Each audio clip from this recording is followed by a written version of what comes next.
আপনারা দেখেছেন আমরা গত এক সপ্তাহ যাবত একটা বিষয় নিয়ে বাংলাদেশে আলাপ তুলেছি। বাংলাদেশে যে ফ্যাসিবাদী কাঠামো আছে সেই কাঠামোর সবচেয়ে বড় প্রতিপালক ধারক ও বাহক আওয়ামী লীগকে নিষিদ্ধ করার দাবি আমরা তুলেছি। কিন্তু এই নিষিদ্ধ করার দাবির মধ্যে আমাদের অনেকগুলো কনসার্ন ছিল। এই কনসার্নগুলো আমরা জানিয়েছি যে অবশ্যই বিচারিক প্রক্রিয়ায় তার নিষিদ্ধকরণ করতে হবে। সেই সাথে আমরা বলেছি শুধুমাত্র নির্বাহী আদেশের মাধ্যমে এটা হলে চলবে না। এই দাবিগুলো ছাত্র জনতার পক্ষ থেকে এসেছে এবং আমরা এনসিপি পার্টির অবস্থান থেকে তাদের সাথে ছিলাম এবং আছি। এবং আমরা আমাদের আন্দোলনের এক পর্যায়ে আমরা দেখেছি পরিপত্র জারি হয়েছে এবং আইন সংশোধনের কথা এসেছে এবং আমরা সেই আইন সংশোধনের একটি পর্যায়ে যে পরিপত্রটা প্রজ্ঞাপনটা আমরা আজকে হাতে পেয়েছি। আমরা মনে করি বাংলাদেশে ফ্যাসিবাদী যে কাঠামো আছে সেই কাঠামোকে চেক এন্ড ব্যালেন্স করার ছাত্র জনতার যেই জায়গাটা আছে সেইটাকে ওই ফ্যাসিবাদী কাঠামোকে ট্যাকেল করার জন্য এই পরিপত্রটা আমাদের জন্য খুবই প্রয়োজনীয় ছিল।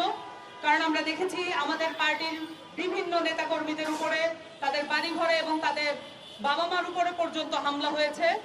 এই আওয়ামী লীগের যারা দোসররা আছে বাংলাদেশে এখনো, যারা নেতারা আছে এখনো, তাদের সম্পত্তিগুলো এখনো অক্ষত আছে, তাদের পরিবার এখনো অক্ষত আছে এবং তাদের মামলাগুলো এখনো মামলা বাণিজ্যের মধ্যে পড়েছে।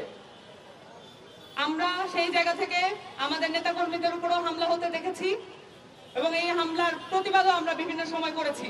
কিন্তু আমরা সেটা জানি যে আওয়ামী লীগ 15 বছরের এই দখল কায়েম করেছে। এই দখল একদিনে নিঃশেষ হবার নয় এবং ছাত্র জনতাকে আবারও মাঠে নামতে হয়েছে তার বিচারিক প্রক্রিয়ায় নিষিদ্ধ হওয়ার দাবি নিয়ে। আমরা সফল হয়েছি, কিন্তু আমাদের এই কথাও বলতে হবে জুলাই ঘোষণাপত্র জারি হয় নাই। জুলাই ঘোষণাপত্রের জন্য আমাদের আরো মাঠে থাকার আবশ্যকতা আছে। সেই সাথে অবশ্যই এখানে যে প্রসিকিউশন আছে, ট্রাইব্যুনাল আছে, সেখানে আমরা জানতে পারছি বিভিন্ন মাধ্যমে এই ট্রাইব্যুনালকে ক্ষতিগ্রস্ত করা, সেখানে বিভিন্ন ধরনের রাজনৈতিক হস্তক্ষেপ করা হচ্ছে। এই রাজনৈতিক হস্তক্ষেপগুলোর ব্যাপারে আমরা তীক্ষ্ণ দৃষ্টি রাখছি। ছাত্র জনতা মাঠে নেমেছে, 5ই আগস্টে তার ক্ষমতা দেখিয়েছে, আবারও আওয়ামী লীগ নিষিদ্ধের এই আন্দোলনে আবারও তার ক্ষমতা দেখিয়েছে।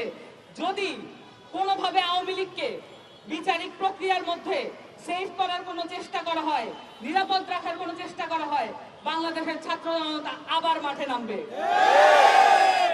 জনতার জয় হোক, হবে।